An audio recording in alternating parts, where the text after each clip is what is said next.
In this video, we're going to be interviewing Atlanta-based singer-songwriter and guitarist Alex Gannon. I'm Chris with Picks and Sticks Music Studio, and if you're new to this channel, we're an all things music channel, and we like to support our local artists and bands. If you want to see more interviews like this, subscribe and hit the bell for notifications.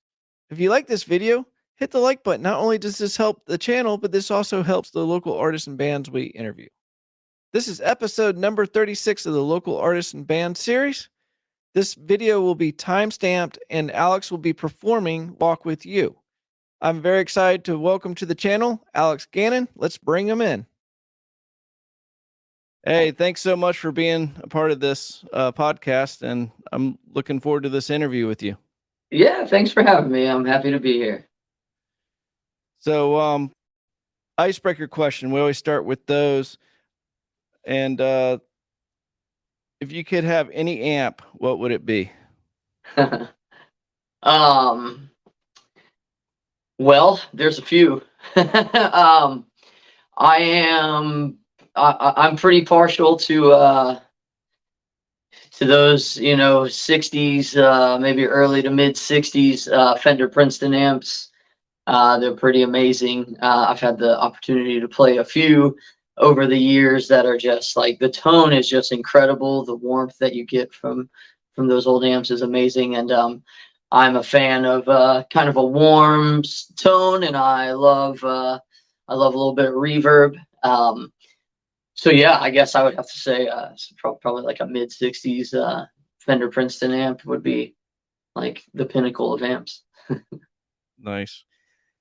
And everybody, this video is going to be time stamped. So down below, if you want to go through the different things we talk about, you can do that. So you don't have to watch the whole entire thing. But you're more than welcome to watch the whole thing. We'd appreciate that.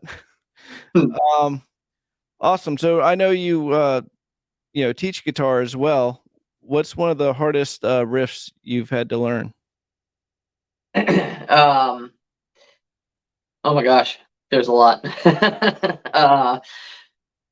Most recently, I've actually been working. Does it have to be guitar? No. So most recently, I'm actually transcribing a solo off of a Santana album, a live album they did, was sort of live in studio, Moonflower. I think they did in 1977, and I grew up listening to that album, and Tom Costner plays keys and organ and stuff on that record. And there's a tune, "Let the Children Play," and there's a keyboard solo that Costner does, and it is amazing, and it's very fast. And I've actually been transcribing it. I've got the whole thing down, but I am very slowly trying to work it up to speed. I'm around 80% of the full speed, and I've kind of plateaued on it, so it's very difficult. But I love taking solos for instruments other than the guitar, because I think it helps me learn just a different approach to playing music, playing solos and stuff like that, by listening to other instrumentalists. And so that's what I've been doing lately, is working on that solo. Oh, nice. How many instruments do you play? I play one instrument well, guitar. But I can play bass, ukulele, mandolin. I've been fiddling with a mountain dulcimer. I can play drums decent enough. I can, hold a beat. Pretty much the stringed instruments are my forte. I attempted violin for a minute, but I don't own one. So if you've ever heard somebody learn violin, it's rough. So I never got very far with it because I don't own one to play constantly. So yeah, the stringed instruments, you play one and you get a pretty good feel for how they work. So they're usually a little easier to pick up for me. Wind instruments, me and wind instruments don't get along. I can't play them. I run out of breath. I have terrible breath control. I can't even control my breath when I'm singing half the time. So. How'd you get started in music? Good question. My father played guitar, and I used to grow up I watched him just playing guitar all the time. Santana, he would turn on that album that I'm talking about, which is probably why I'm such a huge fan. And he would turn on that Santana Moonflower album, and he would just play it down, note for note. And it'd almost be funny because I'd be like, "Is he really playing?" And I'd like shut off the volume on the the speakers, and he'd still be going, and I'd turn it back up, and I'd just sit and watch him play. So my dad was a huge influence on me playing music. My family never pushed me to play. It was just something I loved listening to him do, and always knew I kind of wanted to. So I would say my dad is probably the biggest reason that I got started playing in general. Nice. And you went to school for music, correct? Yeah, that's true. I went to Young Harris College right after high school, um, and did my undergrad there, and then I went down to GSU here in Atlanta to finish my master's program, and was classical guitar performance the whole way. So kind of opened up a whole new avenue for me. I actually didn't realize how much I would love playing classical guitar until I actually really was getting into it. And all I knew is I liked guitar and I wanted to play guitar. I didn't put a whole lot of thought in it beyond that, to be totally honest. But the more I delved deeper into the classical world, I realized, how much I love it, how beautiful the music is, how hard the music is. Talking about difficult riffs, I could name a handful of classical pieces that just rocked my world.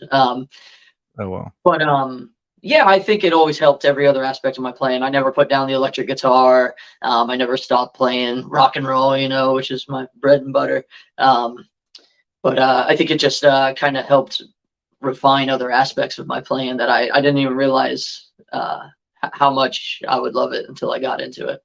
Right. And I still do it to this day. Still love playing classical. Nice. I'm sure you think going from classical to rock makes it a lot easier, or? It helps you kind of think more melodically, I guess. So it kind of opens up a different avenue for I guess in terms of soloing and stuff like that. Also, like a lot of the left hand technique and exercises that I practice for classical help massively on electric guitar, especially when you're thinking in terms of like hammer-ons and pull-offs and stuff like that. It just strengthens the hand. And so, like, yeah, I would say all of it benefited my electric playing and the rock and roll and stuff like that. Even though they're completely different genres, I definitely would say without a doubt that it all just complemented, and helped, especially the electric playing. Nice. What do you enjoy more, writing music or playing guitar? Well, they go hand in hand. I think they both are very challenging. I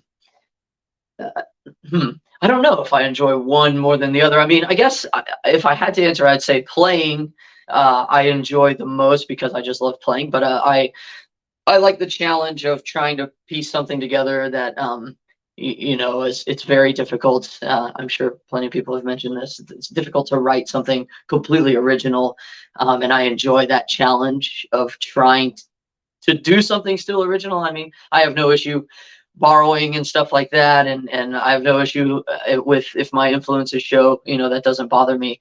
But I don't want to totally just copy something either. Right. So the challenges of writing. I love a good challenge in life in general. So for me, writing is a little harder, I think, than just sitting down and noodling on the guitar. I can noodle around and play stuff I've been playing my whole life, but being able to formulate some kind of a cohesive whatever melody or chord progression or anything like that, or both, is more difficult than just noodling around for 20 minutes and be like, yeah, that was cool, but like I got to make a song out of that, Right. and that's where the challenge comes in, especially lyric writing as well. Getting the proper words in the proper way. I drive myself crazy trying to get the same amount of syllables in each line and try to rhyme these lines and not these lines, or maybe have 2 rhymes per line and make it work out. And I drive myself nuts trying to do stuff like that. And then I go back and listen to somebody else, Crosby, Stills and Nash or something. And I'm like, they're so good. Why can't I do that? You want to talk about your guitar teaching at all? Yeah, sure. I teach around Atlanta. I teach at GSU on the Perimeter campus over in Clarkston. I teach classical guitar there. I teach at the Galloway School, which is over in Chastain Park, after school there. And I teach privately in people's homes around. And I primarily teach guitar. I did teach, I guess I didn't mention this earlier. I play a little bit of piano. That was my secondary instrument in college. So I teach beginner piano students, but I actually try not to. I have one piano student right now that he was my guitar student, and then he also wanted to do piano, so we kind of segued into that. But I primarily try to just teach guitar. I got a few ukulele lessons, one mandolin lesson, but yeah, I teach all types of stuff. You know, if it's something you want to learn, I'm pretty happy to teach it to you. You know, a good portion of my students are younger students. But you know, I have more advanced students and older students as well. And I think this age spans, my youngest student is probably 6 or 7. And then my oldest student, I think he's in his mid 70s. So, Oh, you know, wow. you can take lessons anytime. Do you find the kids learn quicker than the adults? That is a good question. When they actually practice, yes. I would think yes. Although I have a couple of adult students who crush it. They play a lot throughout the week. They learn a lot. They push themselves really hard. So, but I do think there's something to be said for like a kid's mind. You know, just absorbs things. You know, like we've all heard. Mhm. And when they really apply themselves, you know, I've been blown away by students where I'll give them something to do, and I'll expect to work on it for a month, and they come back in a week, and they're like, next. You know, got it down, ready to go. Like next project, please. And like almost like you could tell like they've been waiting for days because they've just like mastered this several days ago, and they're waiting for their weekly lesson to come back and be like, I want more. So you know, I also think to some extent, you know, to defend the adults, the responsibilities we take on in life and all these things and stuff like that, having families and things like that, you know, it limits the amount of time we're able to practice. Kids are extremely busy as well. Don't get me wrong. Kids these days are way busier than I was when I was their age. Right. But yeah, I think the benefit is you could just sit down, and I know when I was 14, 15, I'd play for 3, 4 hours. It'd be 3 a.m. My mom would come downstairs and be like, "Hey, you gotta go to bed. You gotta wake up for school in the morning," you know. And as an adult, I'm lucky if I make it to 11 p.m. So Yeah. Who are some of your biggest influences? biggest influences. Well, you know, a guy that I've been told by people who know him when I play, some people say like, "Ooh, I can hear that influence there," and I'm like, as long as I'm not replicating. But Warren Haynes is a pretty huge influence on me. He's an incredible singer, incredible songwriter, incredible electric guitar player. His soloing skills are amazing. He's probably one of the first people who made me realize like you don't have to play fast to be really good. You know, you don't have to play all the notes. You just got to play the right ones. And although he can play fast as well, but I love his melodic sense. I love the way he plays. So he's a huge influence on me. He was played with a bunch of people. Government Mule is his main project. So I love them. Of course, you know, some of the greats, you know, Stevie Ray Vaughan. I grew up loving Stevie Ray Vaughan. A lot of the blues rock kind of guys have always been big influences on me. I'm also influenced by a lot of the real early blues. Robert Johnson is obviously, you know, the pinnacle of blues and the Delta blues king, you know, and a lot of music, rock and roll, you know, especially the 70s and stuff. Wouldn't have really existed without him. So I could probably formulate a pretty long list. But let's say for a decent little span, Stevie Ray Vaughan, Warren Haynes, and Robert Johnson as the, you know, kind of the godfather. Right. If you could play with anybody, who would you play with? Oh man. Well, any of those three. Um, yeah. I mean, I'd love to just sit in a room with Warren Haynes and let him school me. You could say that with so many different musicians. That's tough.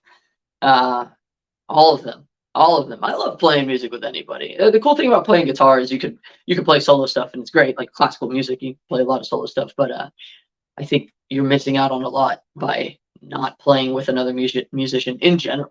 Um, but so I love playing with people in general. Like if you want to play guitar, I want to play guitar with you. But yeah, if I could play with a legend, um, Yeah. being able to sit down with somebody like Stevie Ray Vaughan and just have my mind blown would be incredible.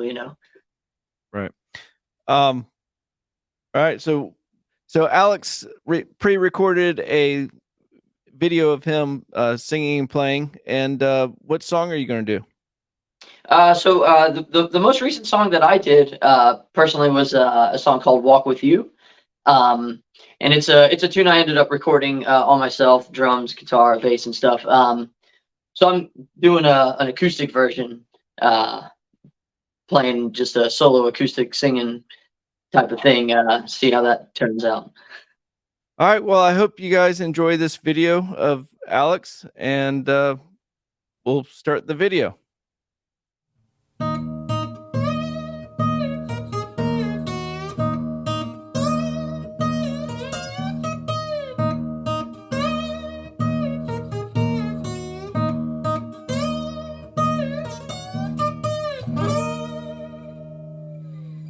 Shots fired.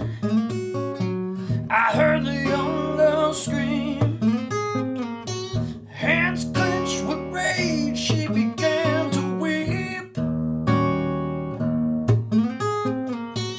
You're a liar. Was I too blind to see? Left alone, betrayed, staring down a dark and empty street. Take my hand and we can find the right way. Thick and thin, I will walk with you. I'll make you stand on it both night and day. Wipe your eyes, I'll help you through.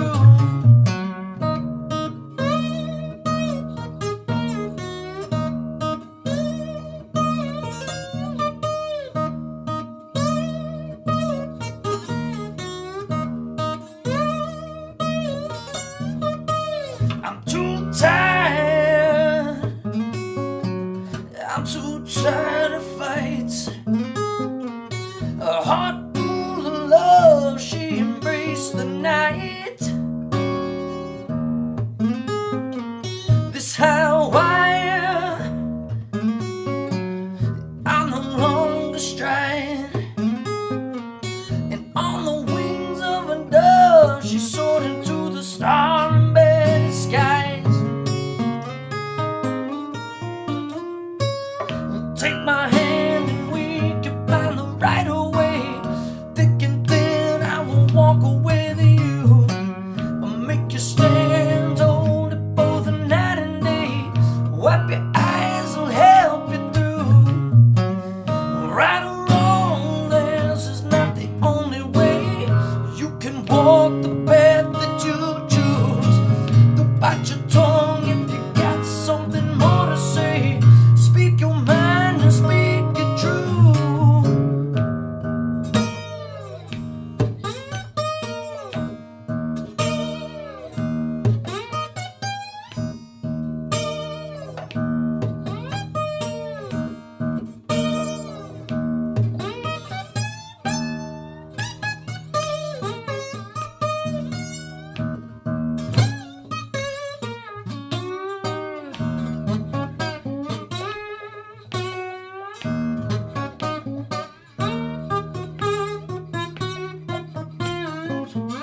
Take my hand and we can find the right way. Thick and thin, I will walk with you. Make you stand on it both night and day. Wipe your eyes, I'll help you through.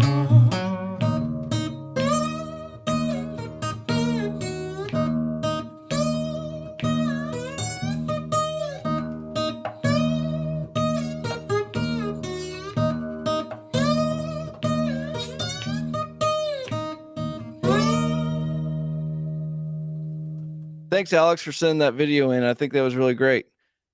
Awesome. Thank you. Yeah. Let's talk about your writing process a little bit, because I know you write, for yourself, and do you write for the other bands as well, a little bit as well? I do. Yeah, I do. Playing a couple bands, primarily the Ides of June and a band called Sidewalkers. And I write for both. So Sidewalkers, I'm the lead singer, kind of front man, I guess you would say. And so I write all the lyrics and stuff for that. But with the Ides of June, Dusty Huggins is the front man there, and he does a pretty good bulk of the songwriting. Of course, in both bands, we all collaborate on all the music and all that stuff, and even input on lyrics and things like that. With the Ides, Dusty's doing a pretty good bulk of it. Actually, on this latest album that we've got. Coming up soon, we just released an EP, and we've got a full length coming out hopefully in a few months.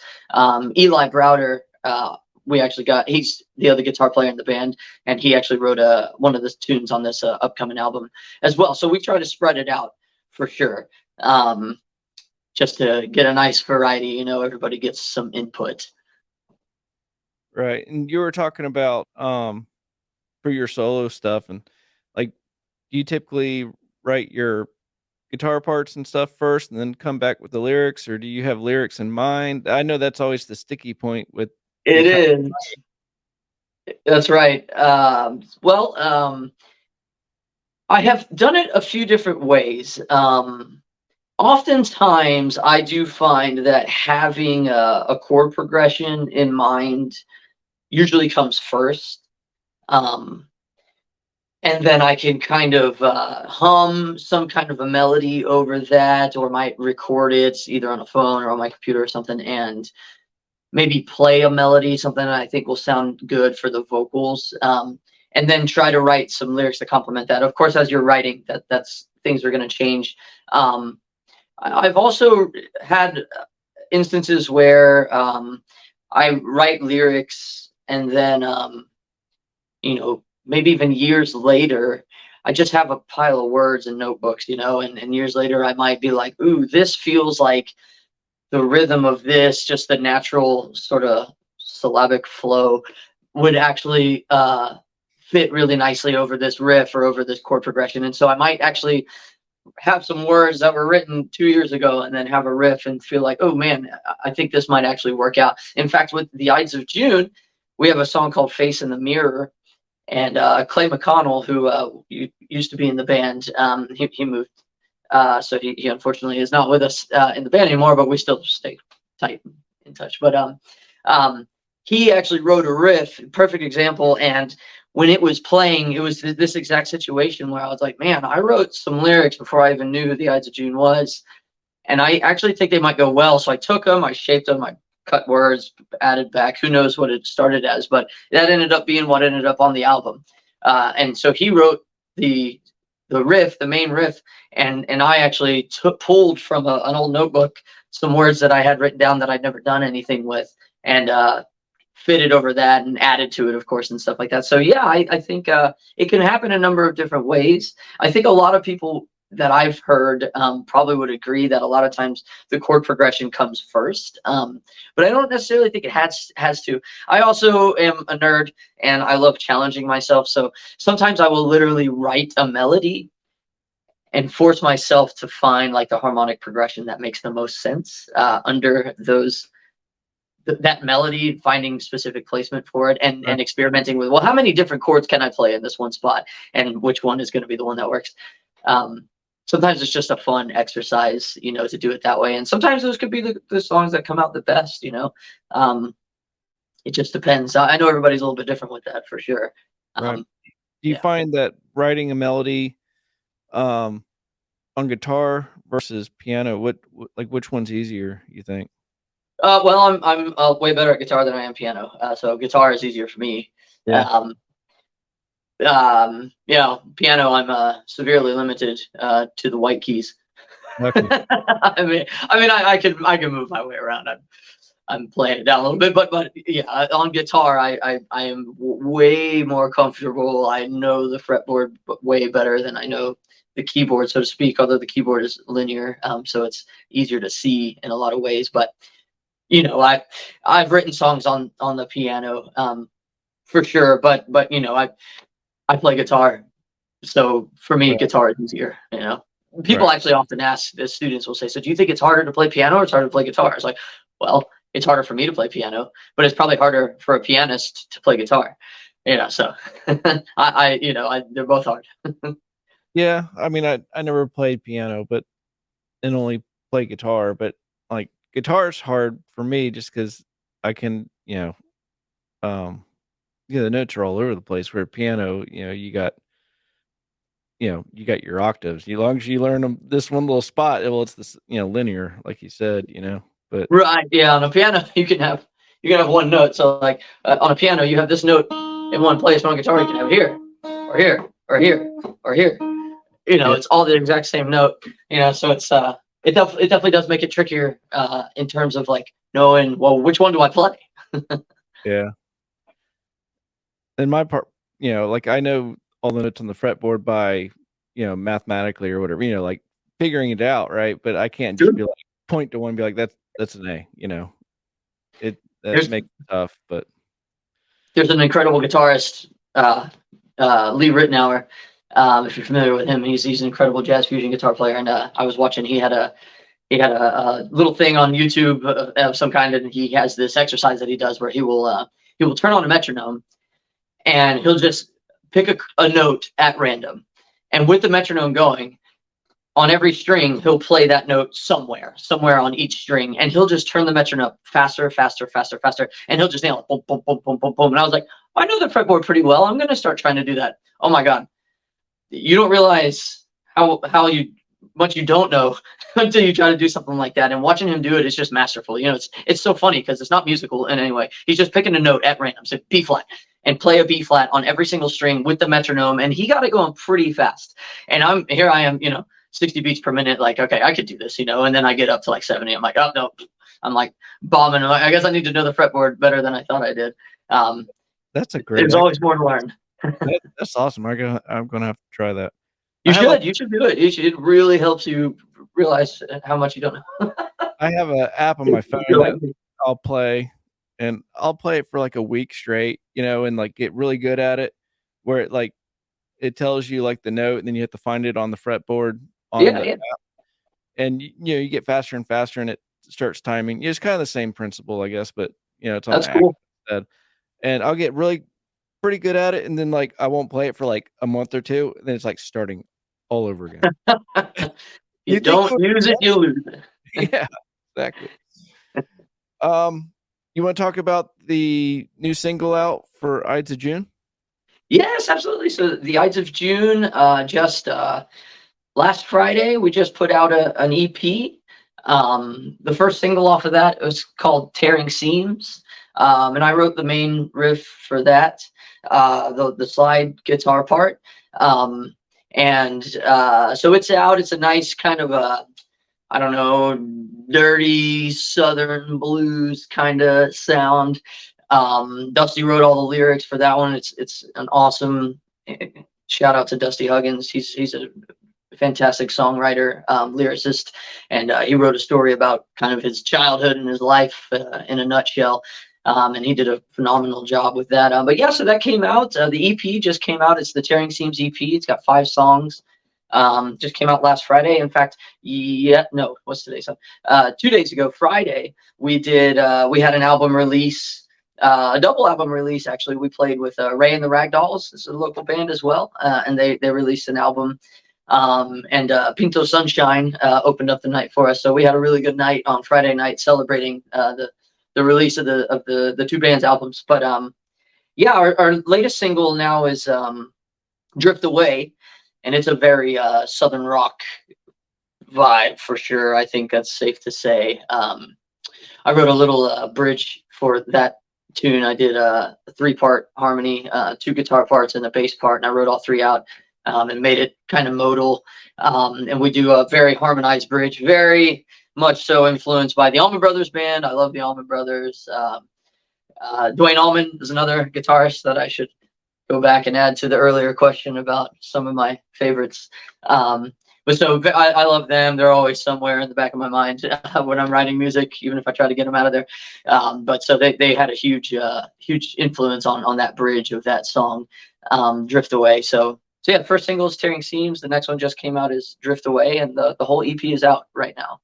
Nice. Yeah, and if they ever want to come on here and do an interview, that'd be awesome too. So yeah, absolutely, we'd love to, 100%. Any new music coming out for you? I am working on a couple things. So I did an album that's out now. That's a all acoustic blues. And it's probably half and half original material and half old covers with guys like Robert Johnson, Muddy Waters, Sunhouse, stuff like that. And so what I want to do is something kind of to contrast that. So like a full electric album. I'm still gonna have the blues. Blues is always in my heart. Right. But so I want to do an album and feature a lot of different local musicians if I can get it together. So I've got a couple things in the works. I've already reached out to some people to play on it with me. I've got a few songs I've been working on. Nothing, I can't give you a concrete date or anything like that. Especially we got a lot of stuff going on with the Ides of June right now. And so, I'm putting a lot of focus into that. Sidewalkers is actually also about to record a new single in a couple weeks, in a couple months. Nice. So working on that too. So I've kind of pushed my solo stuff onto the back burner a little bit. But I'm always toying with ideas, What are some of your future goals for music? Well, I'd like to get better. Always, every day. I don't know about you, but every time I record something and then listen to it 6 months later, I'm like, oh man, I could do that better. It's just like the musician's curse, I guess, the artist's curse, I should say.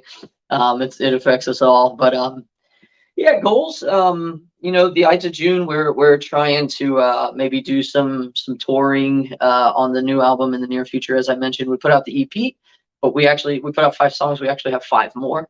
We're going to be putting out vinyl for that. And so we're going to hope to do by the end of the year, start doing some touring on that, and really see how far we can push that. And we're already working on our next album, actually. We've got, I think, 3 or 4 songs already written for the upcoming album, and we haven't even put this one out yet. So we're trying to stay ahead of the curve there and have more material. I'm always trying to write new music, trying to play out as much as I can. I used to hit a lot of jams before the COVID situation happened, and I've been trying to push myself to get back out some more. You get so busy and you get in this routine. Like there's a cool jam I like to go to on Thursday nights, but I get done teaching at like 9 p.m. and then I'm like, okay, I have to force myself to go. And when I get there, I love it. But before I go, I'm like, oh, if I go home, I'm gonna sit down and I'm not gonna get back up, So I'm trying to force myself to get out. I love meeting new musicians, playing with new people. There's incredible musicians all over the city, and it's amazing how much talent is out there. And I want to learn from all those people. So I think going out to jams is a great way to do that. Get a new, fresh take on stuff, from different people, because everybody does stuff a little bit differently, So that's always the goal, is to play with new musicians and hear what they've got to say, type of thing. So yeah, put out a solo album is definitely a goal. Another solo, even though I want to have a lot of musicians on it, but I hope to do that within the year. To be honest, is probably a realistic goal with everything else that's going on. Right. Where can people find your music? All over, anywhere you stream music, Spotify, Tidal, iTunes, Apple Music, all that stuff is there, and that goes for the other 2 bands as well, the Ides of June and Sidewalkers. I've got a box full of CDs for my solo album, and I take those with me. I gig out pretty regularly, and I take those with me every time I go out, and just kind of have them set there just in case anybody wants to check it out. but yeah, it's a digital world, so all the stuff is online. I've got some videos and stuff on YouTube as well. Yeah, and we'll link everything down in the description. Um, so go check out his stuff. He's got a website here, and it's Yeah, that's me. you have links in here or not? I do, yeah. So down at the bottom, there's links to Spotify, Facebook, Instagram, those things. I will say this to anybody who's listening: my Facebook has managed to kick me out of my music page, and I have tried and tried to get back into it, but I cannot get into it. There's zero customer support, literally, for anything like that. So I'm basically officially. I wasn't kicked out. I just got locked out for some reason, and I just can't get in. So I can't run that page. And I haven't been able to for a long time. So if you've sent me a message, I appreciate it. I did not see it. I cannot get into it. I can't even get into it to delete it. I mean, I know another band that happened. It was like, they had all their videos on there and everything, and some reason Facebook, kicked them out, I guess. But there was nothing on there that should have, warranted that. I don't know if it was because they used the wrong kind of account for music or something, but Mine yeah, was they lost all their videos. It's like they could Oh, never. that's terrible. Yeah. I have all mine backed up, but there's a lot on. But yeah, but mine was like a glitch between Instagram and Facebook, and I was just the syncing was an issue, and I was trying to fix it, and I was advised to log out and log back in.